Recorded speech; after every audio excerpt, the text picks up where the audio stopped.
Welcome to Truth and Transcendence. You can find all our other episodes on truthandtranscendence.com.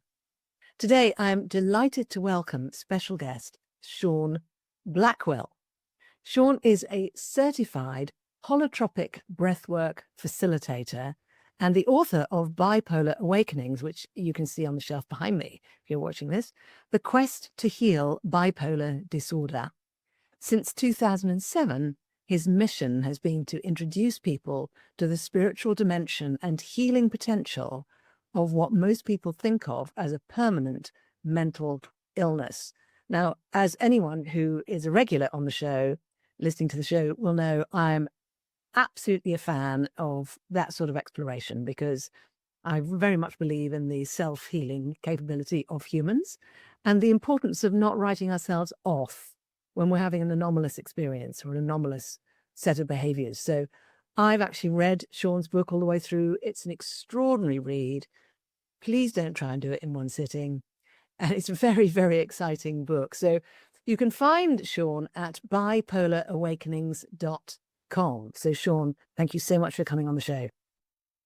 Thank you, Catherine. It's exciting to meet you, and it's exciting to be on your show. I'm looking forward to it. Fantastic. So you're a man. I mean, anyone reading your book or knowing anything about you will confirm something you said to me in the prequel, which is you're someone who likes to be on the leading edge. Do you remember saying that to me in the prequel? Absolutely. And I used to work in advertising, and I was working at a boring ad agency in Toronto called Leo Burnett. It was very conservative, had a lot of blue chip companies. And I was like, why am I here? I need to be in San Francisco where all the internet advertising is starting to take place. This was the 90s. And I wanted to be on the leading edge of things, but I always also wanted to get out of advertising because I felt like I wanted to help people. So those have been two things that have, even in university, I was like, what am I learning all this for if I'm not going to be a contributor to society, Yeah. So it was like, I wanted to be on the leading edge and I wanted to help people. And those have been two driving forces as long as I can remember. So were you like that as a child as well? I don't know if it was as a child so much. It was more getting into university and taking courses to get me into a bachelor's of commerce degree and being like, why am I doing this? Why, and then just and seeing just how most jobs are about making money, and then when you're there in advertising, part of the reason you're there is to kind of persuade people to buy things they don't need and sell them happiness and this kind of thing. And it all felt kind of a waste of time to me. I just didn't feel that comfortable there. And so even though I was in there for, I guess, about 10 years, it never really settled well with me. Yeah. So I remember something else you shared with me when we were talking before about how this phrase being on the leading edge, most people will hear that and think, oh, that's interesting. They just want to be the first person to have the new idea, and they have the new idea, and it's all very exciting and interesting. But you were sharing with me, it's not always like that, that it's quite a complex experience being someone who's on the leading edge and who's motivated by that. Would you like to share a bit about that? Okay. Yeah, it's lonely. Because you're looking at the world from a paradigm that generally isn't shared by people around you. And so it can be difficult to have conversations around these subjects. When you do share your ideas, people just think of them as another idea. Like, oh, well, that's nice, but this person has this idea and that person has that idea, without understanding the deeper implications of what I'm talking about. So it's hard to communicate what you're trying to go through. Um, it's hard to get people. I would say the hardest part is to just get people to have a whole different vision of reality. I would put it that way. Yeah. So it's an alienating experience. Which is interesting you say that about it being difficult to convey the ideas and have them understood, because as someone in advertising, presumably that was what you were doing for a living. And yet, because there are people who work with alternative ideas or out there ideas who think to themselves, if only I was trained in marketing or advertising, I would be able to do this really easily. But you're saying that's not necessarily the case. Well, to give you an idea, the videos I made on YouTube between 2007 and 2012 were a huge hit. I got 25,000 subscribers in that period, and we're talking about introducing people to the spiritual dimension and healing potential of what's commonly considered bipolar disorder, right? So I had tons of people writing me. But what I realized was that the takeaway message most people were getting was they don't have a problem. Psychiatry's wrong and they're fine. And that's it. And that was a big letdown because it was like, no, my work is about your own healing process. It's not about, well, psychiatry is the worst and you're the best and that's the end of it. But most people took what I consider to be quite an immature interpretation of my work, even though it was a big hit, you know? Sometimes you hear about a musical artist who puts their music out there and it becomes a smash hit. And then they realize later that the interpretation that people had of the music was the opposite, you know? I remember Sting talking about the song Every Breath You Take, and people think of that as kind of a romantic song, every breath you take, every move you make, I'll be watching you. And he was like, didn't seem like anybody picked up on the paranoid aspect of what I was talking about. Like, this is actually a pretty disturbing way to look at somebody, this is something he was saying. And it was like, yeah, I kind of had that experience. People weren't really taking away from my work what I had hoped. Yeah. Which is interesting, isn't it? Because I noticed that as well when in the book, you were talking about people just jumping to that conclusion or having a sort of immature response. And I wondered whether you'd noticed any correlation between the sorts of people you encountered through your work with bipolar and that tendency to have that sort of immature response. Is there a correlation? Oh, I wouldn't describe people with bipolar disorder as being immature, but when you do have a traumatic past, that can affect your maturity level. And so I have worked with certain people who even though they're in their 20s have the maturity of teenagers and this kind of thing, So that is part of it. And I also have to accept the fact that, my work did give what I think is genuine hope to people and showed them that there was another way and helped validate their non-ordinary state experiences. And I think all that was valuable. Okay. So that if you're at home and you had an experience where you thought you were Jesus, and I'm making a video saying why people think they're Jesus and all your symptoms are there, it's very validating. It makes you feel like you're not crazy, So I don't want to negate the value that my videos gave to people, but there was another step that very few people really grasped, I think. Yeah. And as you look back now, do you now think that was an inevitable part of the journey? I suppose so. And a lot of the journey too, which I don't write about in the book that much, was my own personal development. That I would have some breakthrough successes, and then I would come up against certain issues that again and again I'd feel stuck, and I'd have to work on myself, and I'd have to go into my own therapeutic process. And even this year, 2025, has been one where I've been kind of like a hermit to a certain degree. I'm living alone. My wife and I divorced last year. And even though I saw her this weekend and we had a great weekend together, but I'm living alone, and it brings up a lot of powerful feelings. Things get triggered easier when you're living on your own and things like that. And I've got to work on it. And I use the same techniques for myself that I use in the book. So I'm doing, you might consider a self-therapeutic process, a little bit every day, you might say, just a little bit every day. Only when the feelings come up. I'm not like, oh, I got to do this every day like a routine. I don't. But there's something being done almost every day, even this morning, Beautiful. I think that's wonderful when someone does that, because we don't ever get to a point where absolutely everything is healed, do we? I don't know. Or at least I haven't heard of anyone. Yeah. And when I do hear about them, they've usually got bipolar disorder, and they're doing a spiritual bypass where they think they're enlightened and they're not. They've got a lot of issues to deal with, and they're not dealing with them, and they're not dealing with them by immersing themselves in spirituality. Yeah. Yes, so say a bit more about spiritual bypass, because this is something, an expression someone else was talking to me about the other day. What does that look like? What is it? Hmm. Well, I think when you first get in touch with a non-religious spirituality, there is um, an openness, a sense of possibilities. Ideas come up, like, for example, the secret, where you can manifest things, and thoughts create reality, and all this is in kind of an inherently positive experience, right?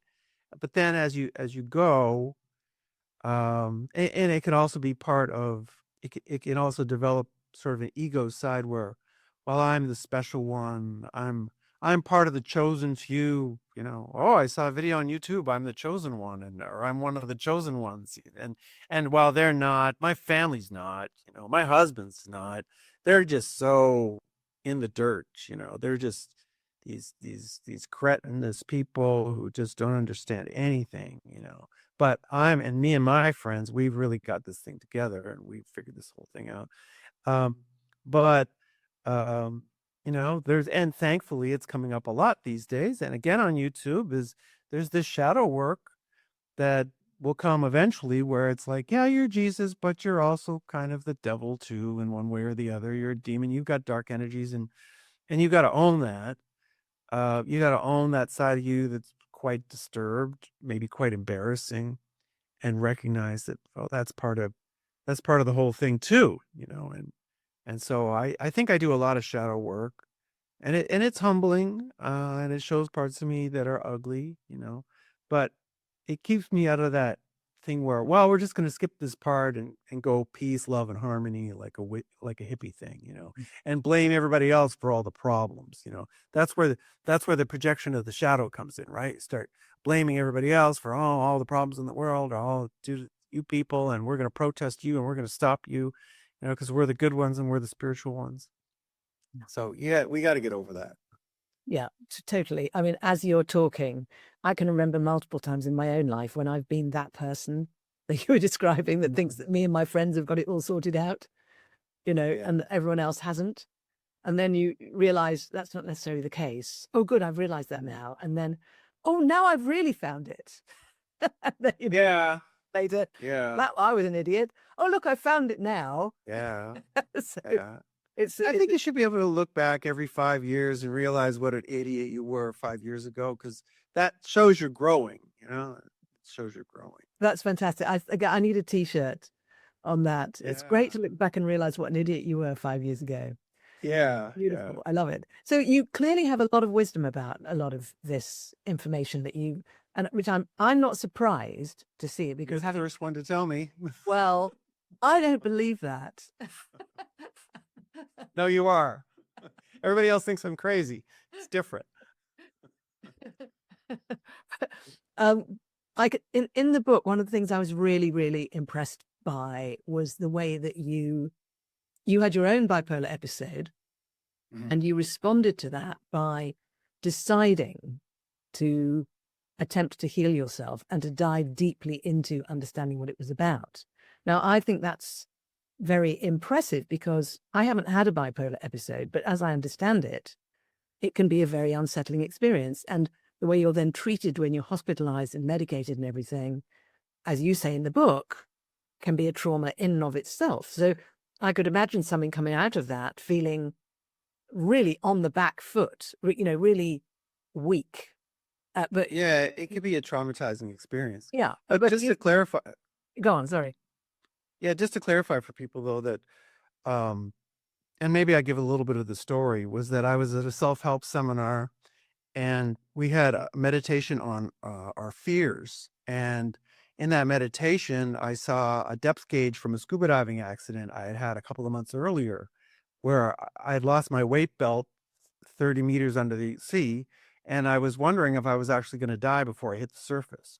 And so the trauma of that moment surfaced, and then all my senses sharpened, and I had a feeling of all knowingness and just a sense of connectivity. And then all of that, after about 5 days, made me realize that I had died. And so I went into this kind of space where I thought I was dead. And I took all my clothes off in a hotel ballroom. And eventually the police came for me. And I still thought I was going to heaven, So when I was taken to the psychiatric hospital, I was, by today's terms, we'd say completely delusional, right? Um, but 48 hours later, I started to get a little bit more grounded and realized that it did look like my dimension was changing much. And I told them I had PTSD. But for me, it was always a spiritual experience. And this is what I wanted to correct, was that I never interpreted myself as having any bipolar disorder or anything. I saw what I had as a spiritual experience. It was very good for me. My salary tripled over the next 3 years. And it was a year after the experience that I found the work of Dr. Stan Groff.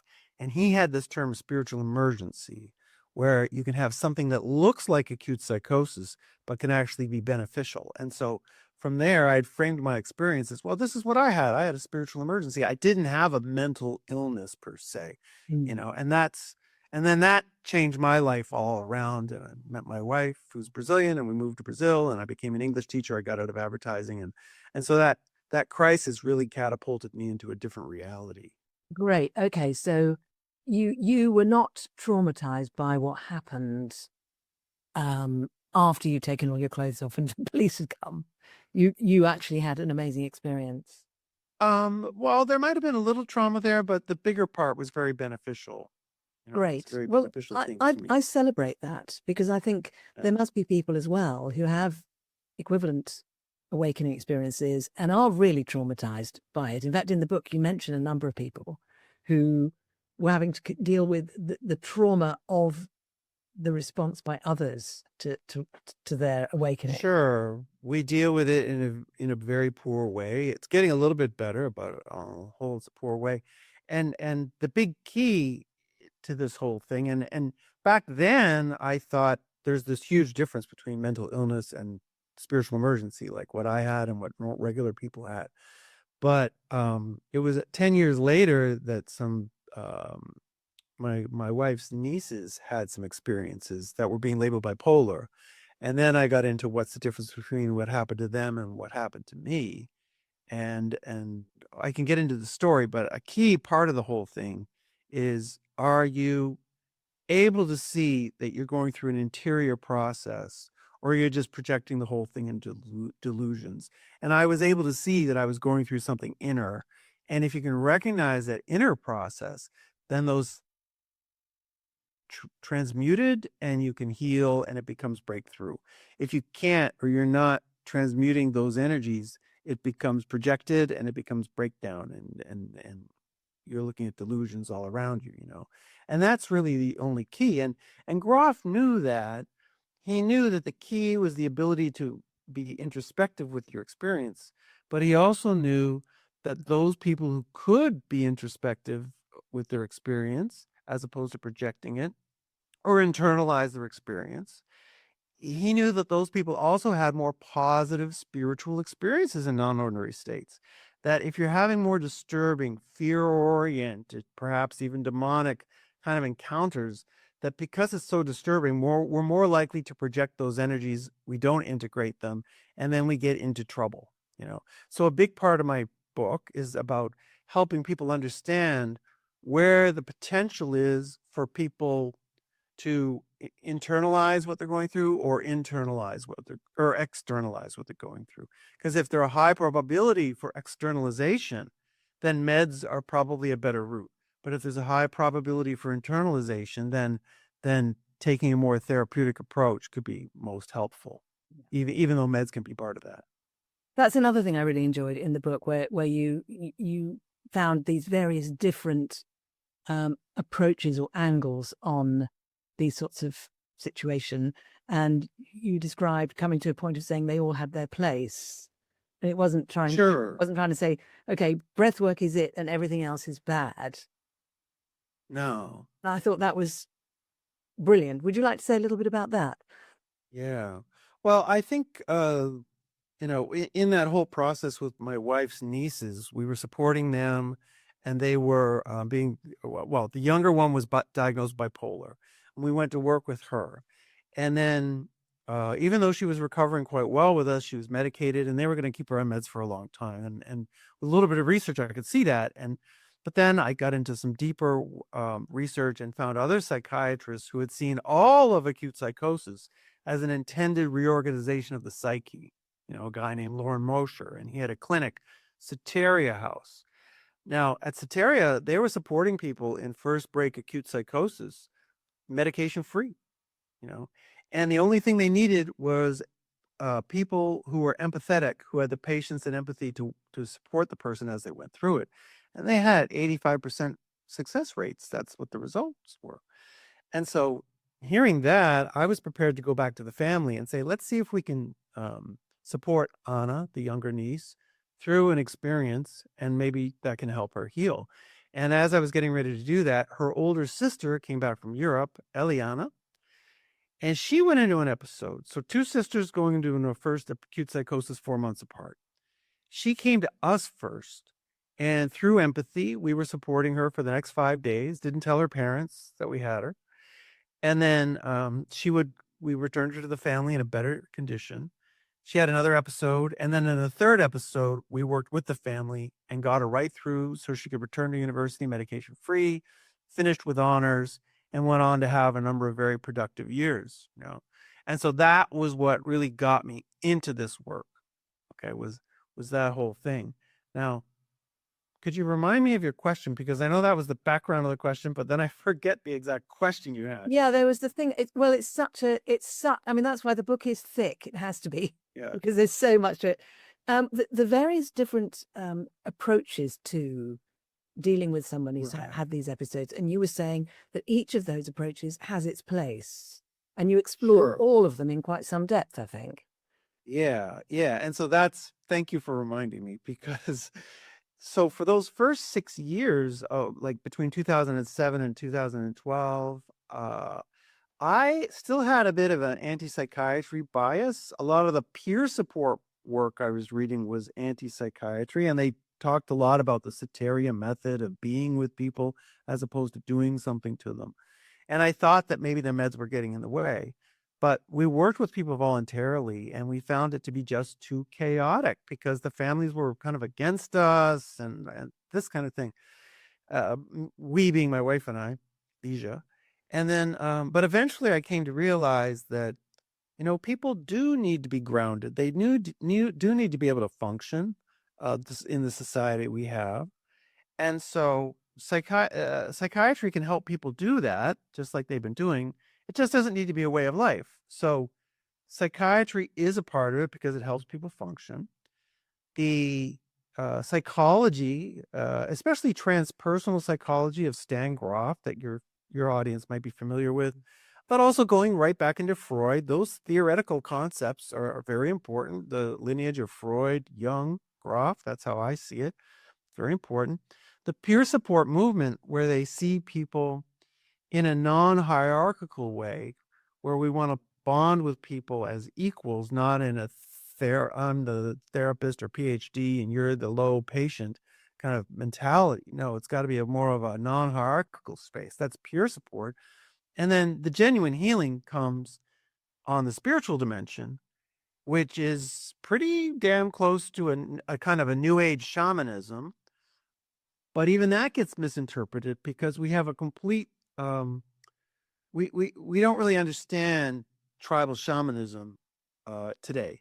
We kind of embrace the idea, postmodern people embrace the idea, but we don't understand how disturbing postmodern or tribal shamanism would be to our postmodern eyes, for example. Or it is very different than what we're thinking of as shamanism today. So, but my shamanism is close to the new age shamanism of today. And that's basically the healing dimension, that the healing is happening in a common term is a quantum dimension. And there's a part of my book where I talk about what we're really doing now is kind of a quantum shamanism. All right. Outside of culture, there's no culture needed. There's no special songs or special hymns or special gods or special amulets. We just put our sweatpants on, get down on the yoga mat and get to work. And we can access our spiritual dimension quite easily with no drugs and get at it that way. And that's where I'm hoping the cultural movement goes, towards that understanding. Amazing. There was another thing I was really struck by, and again, correct me if I have misinterpreted this or fudged it in my memory after reading the I'll book. be sure to correct you. Correctly. I like correcting people. but in a peer style. Sure.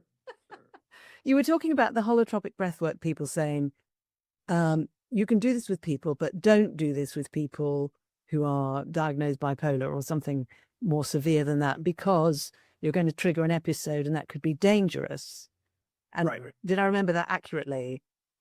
Pretty close. Pretty close. And so you went through this whole thing of exploring what you were doing and interacting with them about that whole kind of extension to the idea of how the breathwork could be used.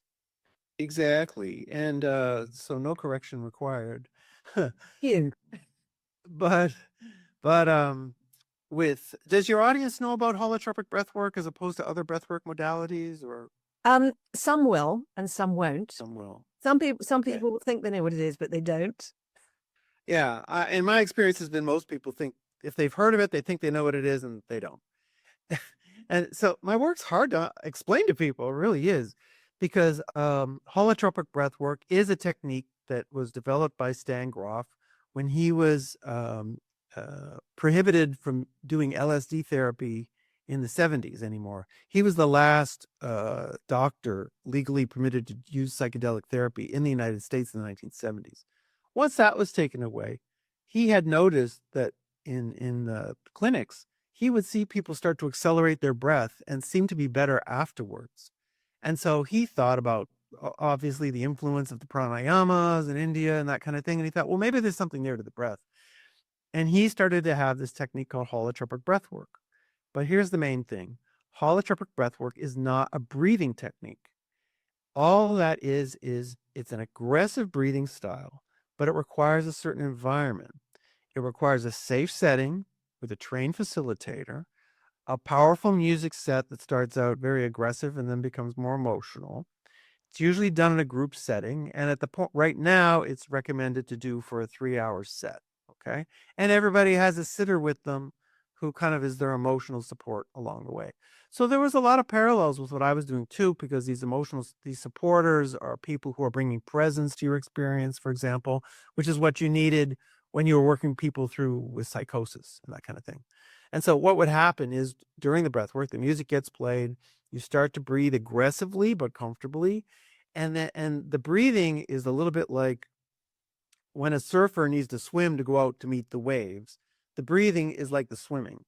Then when the wave of the unconscious comes up, that's when you can forget about the breathing and just start to kind of surf the wave of the unconscious. So it's very common to see people, for example, in holotropic breathwork, do a lot of heavy breathing and then just freeze.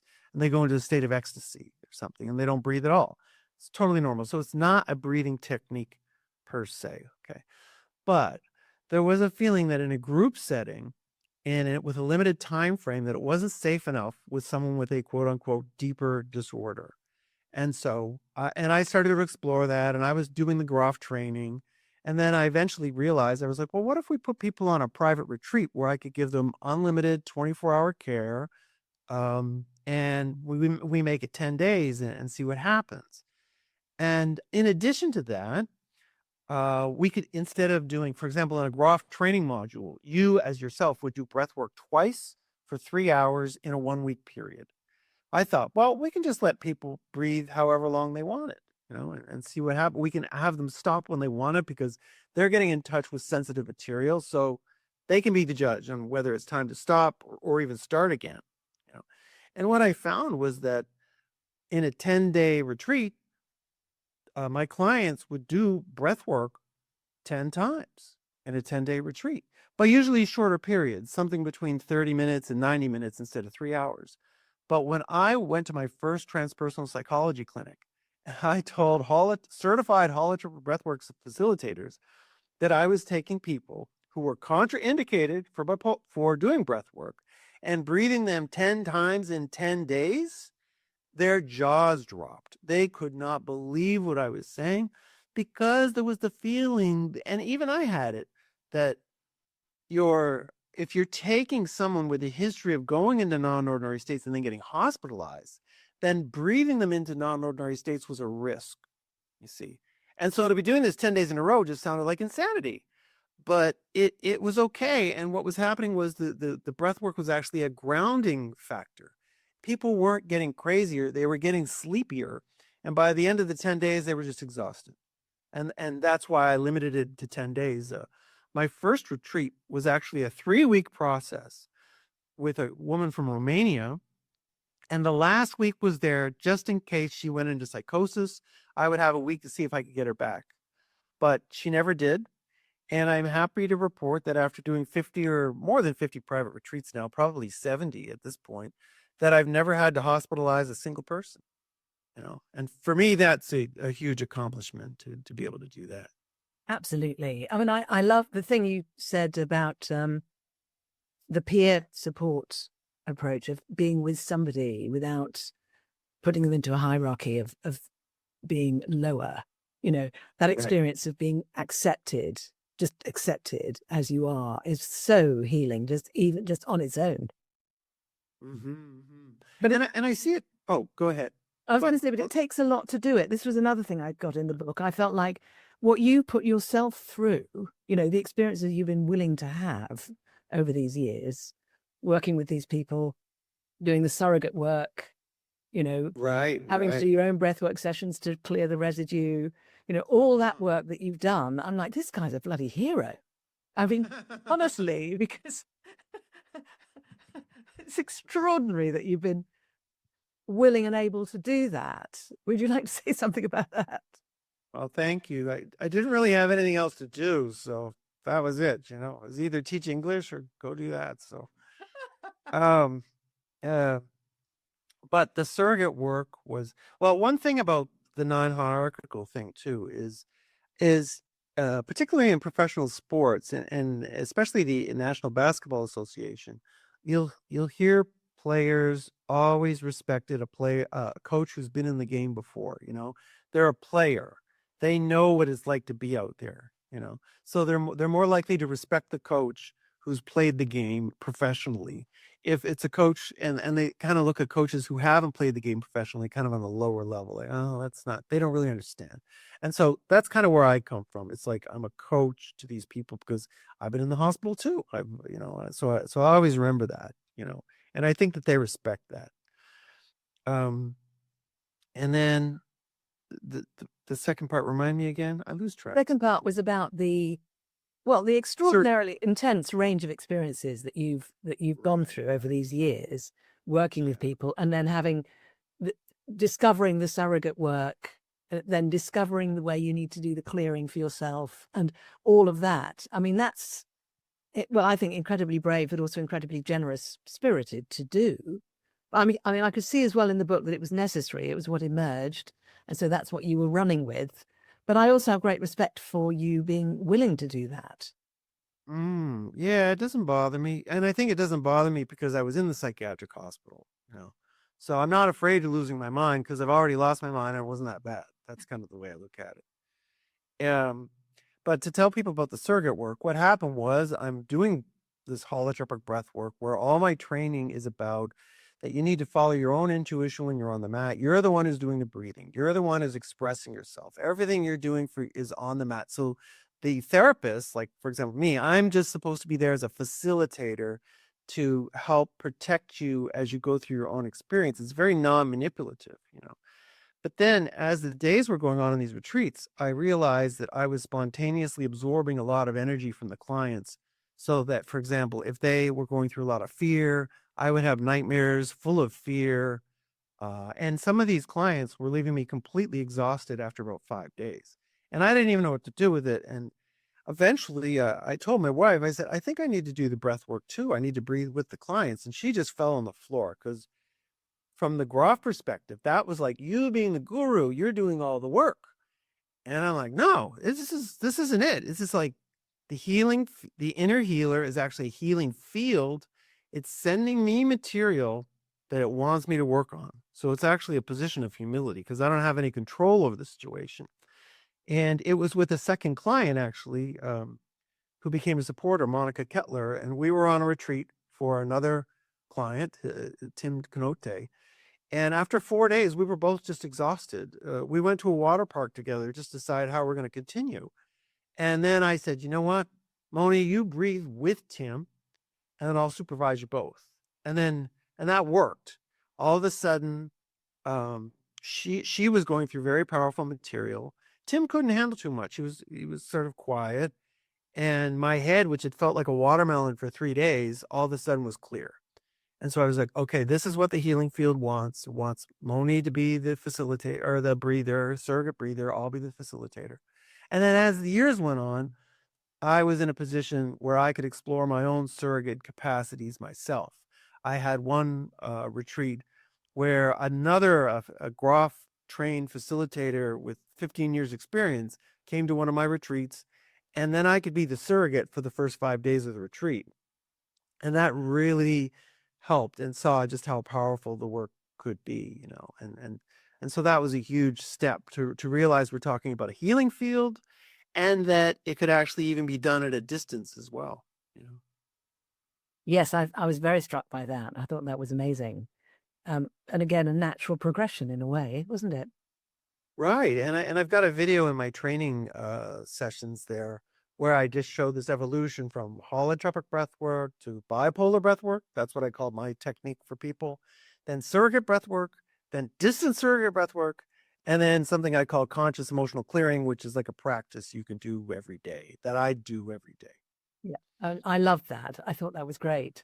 And I mean, it reminded me of some of the techniques I've learned in the past around diving deeply into the emotions and allowing the body to move and sounds to Yeah, very somatic, you know. very, very somatic and very, very safe, actually, even though it might be a bit scary Sure. if you're not used to it. Right, right. Now, some of the techniques you do need somebody with you, but for example, the last one that I just mentioned, conscious emotional clearing, is very safe, and I do it all by myself all the time. Yeah, yeah. Yeah. And of course, you've got a lot of experience of working. Sure, that certainly helps. That certainly helps. I liked what you said about I've really lost my mind and it wasn't that bad, you know, and therefore it doesn't bother you. And that's interesting because maybe a lot of us are in that thing of, right, everything's fine, but I must not risk losing my mind. So therefore I can't fully let go, or I can't fully embrace an experience because of that fear. Yeah, people are afraid of being overwhelmed. They're worried about their kids and all these kind of things. So, but I was in a position where it just happened spontaneously, and I could go into it, and it wasn't really a choice. It just happened, you know. But then in 2009, I had a Kundalini Awakening experience, which was more like hot energy coming out of the coccyx up the spine, you know, that kind of thing, organs vibrating, and I could see the parallels between more of a classic Kundalini experience and what I had been through before. And it turned out that my first client had issues with her coccyx as well. I had felt like after this Kundalini experience, I felt like I had a 2-inch tail for the next 2 years. I had to sit on cushions everywhere I went. And then it turned out that my first client had the same issue. She couldn't lay on her back. She was in so much pain in her coccyx. And then after our 5th breathwork session on her first retreat, all that energy went up the coccyx. It went up the spine, into the shoulder blades, out through the hands. And her coccyx pain, she had been to 6 doctors for that, and it was gone, you know. So that was where I was really able to validate that what we're really dealing with is a Kundalini issue, not a biological or genetic issue per se. And I think most people would find it not too hard to countenance the idea that if things apparently go wrong with us, it may be something to do with blocked energy or stagnant energy in the body that wants to. Yeah, it's very somatic. Yeah. By the way, I'm going to die in 15 minutes. Just so Fine. Okay. Thank you. You're not, everyone listening and watching, he's not actually going to die. And actually, you haven't yet reached the point where you know when you're going to die, I presume. But that's to do with the charge on the computer. Just before anyone gets really alarmed. I thought Sean was great and he knew when he was going to die. Planning my own death. So let's just ask you then, if somebody's really interested in this, and either on their own behalf, whether they have had episodes or awakenings, or whether they are just somebody who feels they've got a bit of baggage they want to clear, or wherever they are in that, how can they actually access you, and how can you possibly help them? Sure, you can just go to my website, bipolarawakenings.com.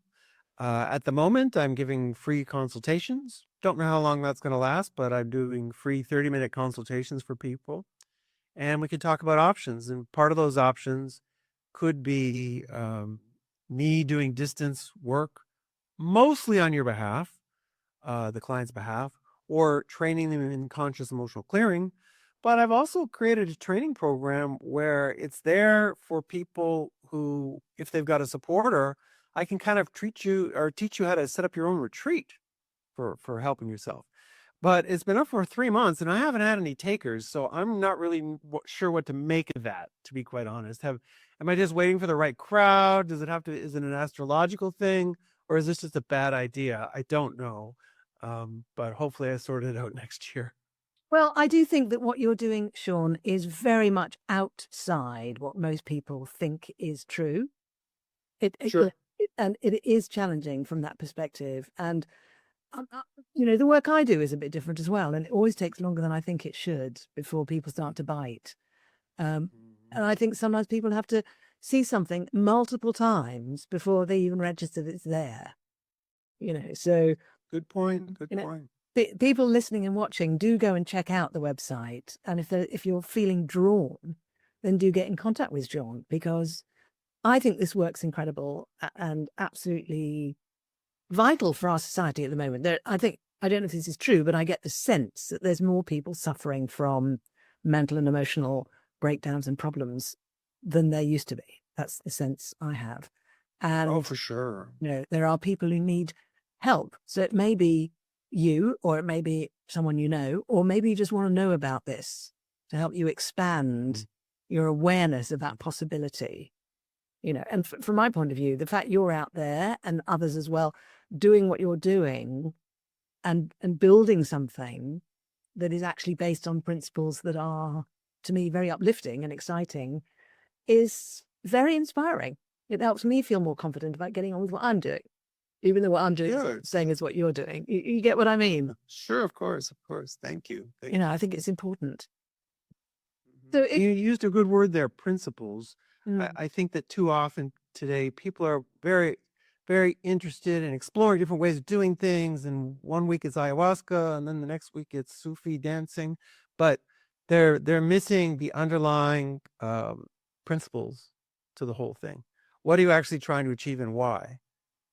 So once you bring that focus to things, as opposed to just this random exploration of anything that moves, then I think the potential for healing really becomes powerful. Exactly. Yeah, I think that's when you actually commit yourself to investing in yourself, and not just sort of, floating from one stimulating experience to another. Right. Experience junkies. You got to get past that experience junkie phase. Yeah, I've done that too. Well, I don't have time for it now. Yeah.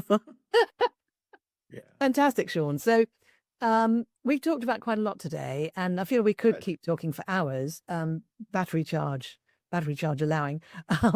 Has there been a favorite part of our conversation for you today?